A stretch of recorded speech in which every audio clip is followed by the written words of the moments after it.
Sub Sheikh Kerala থেকে গ্রেফতার হয়েছিল জঙ্গি। দেখাবো সাব শেখের ছবি। সাব শেখের ছবি, ধৃত সাব শেখ।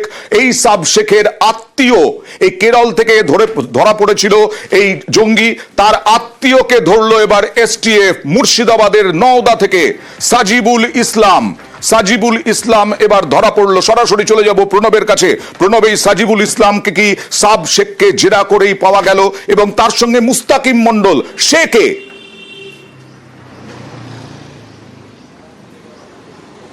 দেখো, সাজিবুল ইসলাম এবং মুস্তাকিম মণ্ডলকে দুজনকেই গতকালকে কিন্তু জঙ্গি সন্দেহে তাদেরকে জিজ্ঞাসাবাদের জন্য কলকাতায় নিয়ে গিয়েছে কলকাতার এসটিএফ।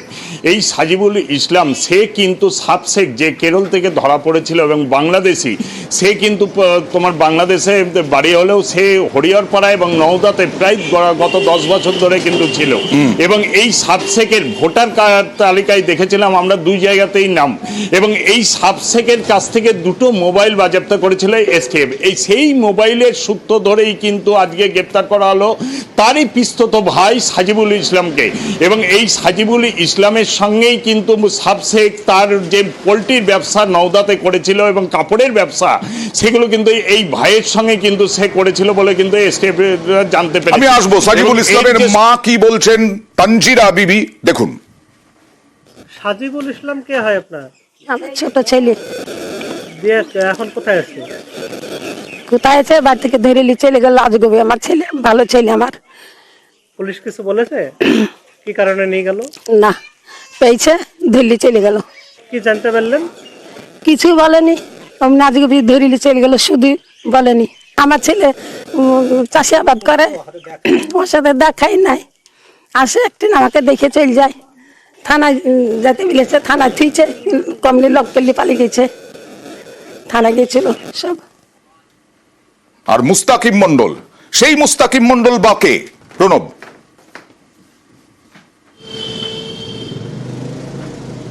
মুস্তাকিম মণ্ডলেরও বাড়ি কিন্তু এই সাজিবুল ইসলামের পাশের গ্রাম, সেই গ্রামেই কিন্তু বাড়ি। এবং এই মুস্তাকিম মণ্ডল এবং সাজিবুল দুইজনেই কিন্তু এই সাব শেখের কিন্তু ডান হাত হিসাবে পরিচিত ছিল। এবং এই যে চ্যাট, তাদের যে হোয়াটসঅ্যাপ গ্রুপ ছিল, সেই গ্রুপে কিন্তু এরা দুজনেই কিন্তু অ্যাক্টিভ মেম্বার ছিল এবং তারাও কিন্তু অ্যাডমিন ছিল। এবং সাব শেখ এর ওপর যে দায়িত্ব ছিল পরিযায়ী শ্রমিকদেরকে, যারা দুবাইয়ে কর্মরত, যারা পরিযায়ী শ্রমিক, সেই সমস্ত দুবাইয়ের কর্মরত যে সমস্ত পরিযায়ী শ্রমিক, তাদের সঙ্গে কন্ট্যাক্ট করতো এবং তাদের ব্যাংকের অ্যাকাউন্টে টাকা পয়সা লেনদেনের ক্ষেত্রে এই দুজনের গুরুত্বপূর্ণ ভূমিকা ছিল বলে কিন্তু তাদেরকে জানতে পারছে।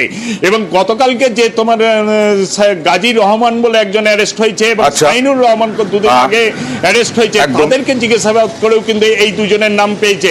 সেই কারণে তাদেরকে আজকে গতকালকে রাত্রিবেলাতেই দুজনকে গ্রেপ্তার করে ধরে নিয়ে যায়, তাদেরকে জিজ্ঞাসাবাদ করে। এবং এর জাল যে বহুদূর পর্যন্ত বিস্তৃত, সে ব্যাপারে কিন্তু এর জাল যে বহুদূর বিস্তৃত সেটা পরিষ্কার স্পষ্ট হচ্ছে। বাংলাদেশের রাজনীতি টালমাটাল আর জঙ্গিদা সক্রিয় হচ্ছে। শুধু এখানেই নয়, মুর্শিদাবাদ থেকেই নয়, নওদা থেকেই নয়, এখানে শুধু আসাম এসটিএফ আসাম থেকেও গ্রেফতার করলো আরো এক জঙ্গিকে। আসাম থেকে গ্রেফতার এই জঙ্গি, এবং এর আগেও আসাম এসটিএফ গতকালও গ্রেফতার করেছিল। সরাসরি চলে যাব প্রতিনিধি রৌনকের কাছে। কি জানা যাচ্ছে?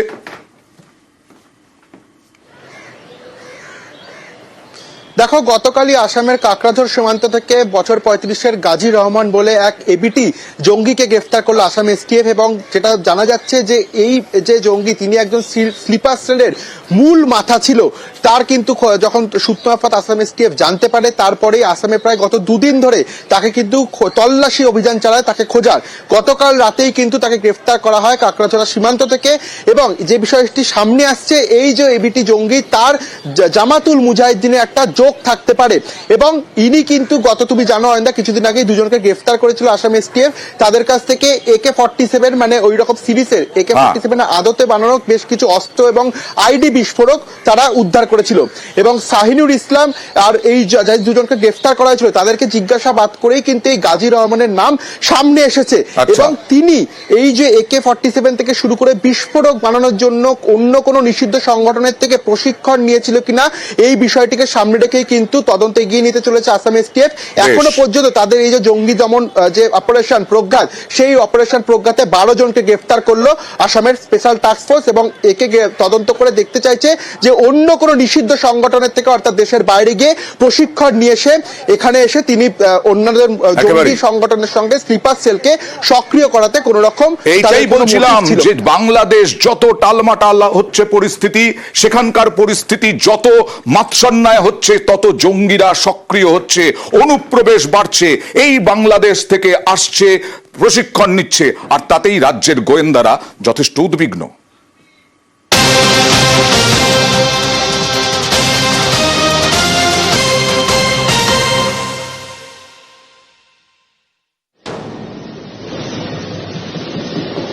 গত অগাস্টে বাংলাদেশে পালাবদল, তারপর থেকে চলছে অশান্তি। বাংলাদেশের অস্থিরতার সুযোগে ভারতের নাশকতার ছক কষছে বিভিন্ন জঙ্গি সংগঠন। এই সুযোগে পশ্চিমবঙ্গ মাথাছাড়া দেওয়ার চেষ্টা করছে বিচ্ছিন্নতাবাদীরা। এতে উদ্বেগে রাজ্যের গোয়েন্দারা। তাদের আশঙ্কা, এতে পশ্চিমবঙ্গের সম্প্রীতি নষ্ট হতে পারে, বিচ্ছিন্নতাবাদ মাথাছাড়া দিতে পারে। The situation in the neighboring country is fragile. We don't want people to use it as a stick to create issues and problems here, including communal harmony. Bangladesh থেকে ভারতে অনুপ্রবেশ করতে হলে পশ্চিমবঙ্গকেই মূলত বেছে নেওয়া হয়। এর কারণ ভৌগোলিক। বাংলাদেশের একদম গায়ে পশ্চিমবঙ্গ, সীমান্তের বহু জায়গায় কাঁটাতারের বেড়া নেই। এই সুযোগেই ভারতে অনুপ্রবেশ। মোর দেন 2000 কিলোমিটার শুধু বাংলাদেশের সাথে আছে। অবভিয়াসলি একটা যদি বর্ডার কান্ট্রিতে ভোলাটিলিটি আছে, তাই জন্য anything that is happening there has a impact in Bengal. নিজেদের খুব বেশিভাবে প্রস্তুত রেখেছি, নিজেকে খুব বেশি অ্যালার্ট কন্ডিশন রাখা আছে। Some people may have been release there who are not desirable elements, so that they are not able to come to this our part, effect on our national security or communal harmony in the state. Bangladesh থেকে অনুপ্রবেশ নিয়ে তো চিন্তা আছেই। পশ্চিমবঙ্গ পুলিশের উদ্বেগ রয়েছে এই বাংলার বিচ্ছিন্নতাবাদী সংগঠন নিয়েও। যেমন নিষিদ্ধ সংগঠন কেএলও। এই কেএলওর মাথা জীবন সিং একসময় বাংলাদেশে ছিল। বিভিন্ন সময়ে সে বাংলা বিরোধী মন্তব্য করেছে। আবার এই জীবন সিংই অসম সরকারের মাধ্যমে কেন্দ্রকে শান্তি প্রস্তাব দিয়েছিল। গত কয়েক মাসে পরিস্থিতি বদলেছে। পড়শি বাংলাদেশ এখন অশান্ত, জঙ্গিরা পশ্চিমবঙ্গকে টার্গেট করছে। এই সুযোগে জীবন সিংও ফের আসরে। তার দাবি, কামতাপুর বা গ্রেটার কোচবিহার রাজ্য পুনরুদ্ধারে শেষ পর্যন্ত লড়াই করব।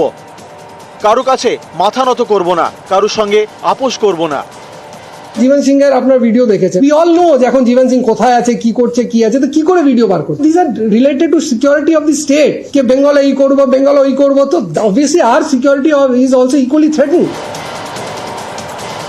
নিউজ 18 বাংলা। এসে গেল SRMB রিয়েল ফ্যাব্রিকা হলো সেকশন স্টিল পাইপস। গড়ে তোলে এয়ারপোর্ট থেকে পেট্রোল পাম্প।